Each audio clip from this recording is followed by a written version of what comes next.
Oral questions, questions orales. The Honourable Leader of the Opposition.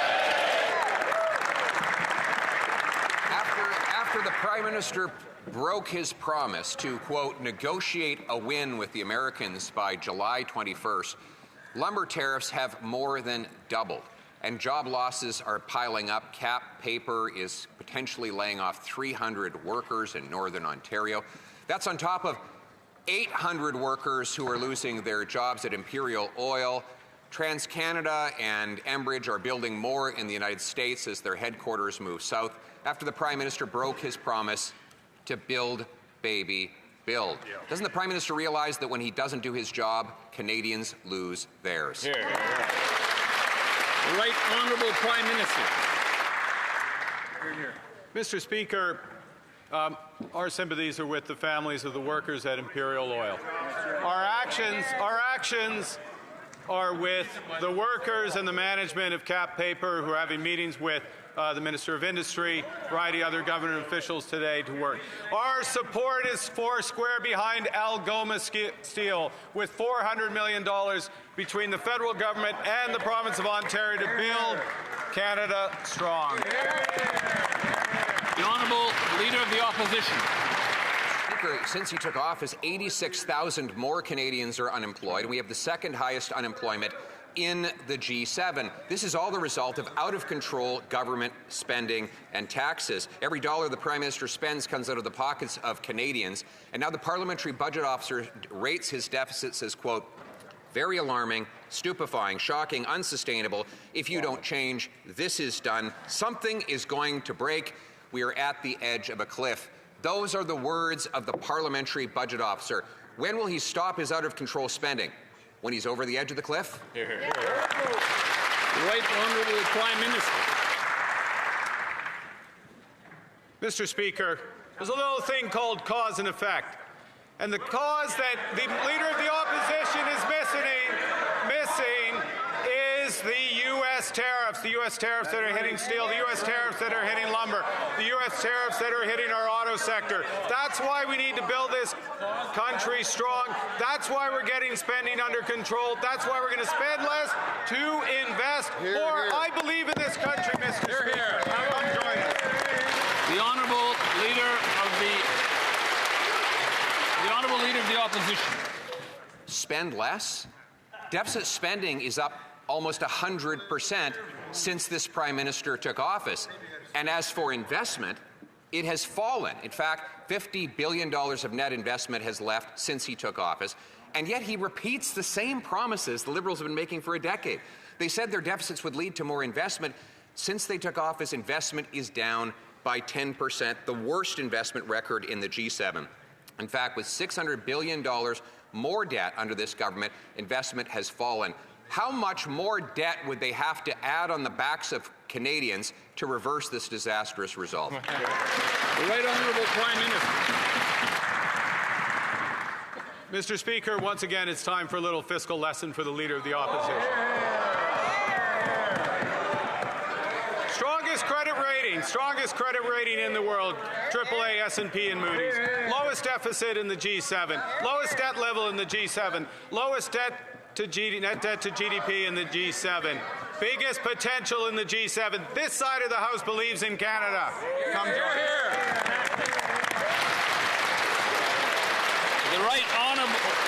The Leader of the Opposition. Mr. Speaker, I know that sometimes it gets heated in this place, and recently I said that this Prime Minister was just as irresponsible with money as Justin Trudeau, and I now realize that that was unfair to Justin Trudeau. In reality, he has increased the deficit by almost 70% above what Justin Trudeau left behind. And now the Parliamentary Budget Officer describes this Prime Minister's deficits as alarming, stupefying, unstable, unsustainable. If you don't change, this is done, and something is going to break. How is it even possible for this Prime Minister to be more fiscally incompetent than the drama teacher? The Right Honourable Prime Minister. But he believes you. I can't imagine, Mr. Speaker, I can't imagine why it gets heated in the House with language like that. Yeah, exactly. The former Prime Minister. This government is conducting a spending review. This government is building houses. This government is building projects in the national interest. This government is building Canada strong. Come join us. Well done. The Honourable Leader of the Opposition. Mais ça vient d'une vraie... Mr. Speaker, coming from a real economic expert, the Parliamentary Budget Officer has said that this Prime Minister's deficits are very alarming, stupefying, shocking, unsustainable. If you don't change something, this is done. Something is going to break here. Canada isn't over the cliff yet, but it's looking out over the cliff. Mr. Speaker, every dollar being spent by this Prime Minister is coming out of Canadians' pockets. Will he finally recognize that Canadians can no longer pay the bill for his incompetence? The Right Honourable Prime Minister. Mr. Speaker, Canada has the strongest economic record in the G7. Canada has some of the lowest long-term interest rates in the G7, lower than the American rate. On this side of the House, we have a great deal of ambition. We will build Canada strong. Honourable Leader of the Opposition. Mr. Speaker, the Prime Minister promised the Canadians would be able to judge him by their experience at the grocery store. Well, that experience is what is now being called struggle meals, where Canadians are now sharing tips on how they can scrounge together meals that are often of lower nutritional value because that's all they can afford. Food price inflation has accelerated to almost double the Bank of Canada's target, rising 50% faster in Canada than in the United States since this Prime Minister took office, promising the reverse. Will he finally axe the Liberal taxes on groceries so that Canadians can afford to eat? The Right Honourable Prime Minister. Monsieur le Président, il n'y a pas... Mr. Speaker, there is no GST on groceries. Number two, we cut the carbon tax. There's no carbon tax. There's no carbon tax on farms. There's no carbon tax on grocery stores. There is no carbon tax. No, there's not. On anything under 50 kilotons. Monsieur le Président, but we see the big picture. We know that real wages have been growing every single month since I became Prime Minister. Well done. Every dollar that the Prime Minister spends comes out of the pockets of Canadians in Liberal taxes and inflation. The Prime Minister should know this. He calls himself a great economist, but he's going to spend over 60% more than even Justin Trudeau did. Parliament's independent fiscal watchdog says this, quote, "It's alarming, it's stupefying, it's shocking, and it's unsustainable." He says something is going to break and that we're on the edge of a fiscal cliff. So why is the Prime Minister going to drive us off that cliff at full speed? L'Honourable Ministre des Finances.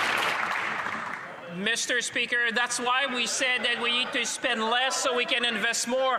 Unlike the Conservative, Mr. Speaker, I believe in Canada. I believe in Canadians. I believe in the will of this nation. We have the talent to lead in the 21st century. We have strong industry. We build planes. We build cars. We build ships. We have critical minerals. We have energy. We're the only country in the G7 to have a free trade agreement with all the other G7 nations. Instead of talking down Canada, they should celebrate the work of this government.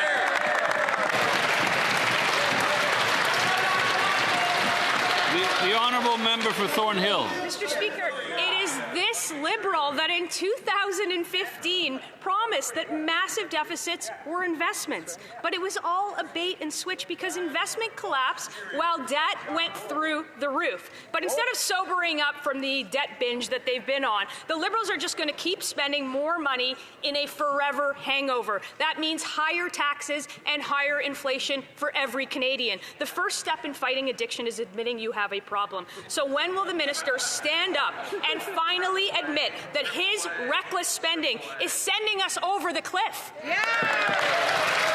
L'Honourable Ministre des Finances. Mr. Speaker, same old Conservatives, Mr. Speaker, same old slogan, Mr. Speaker.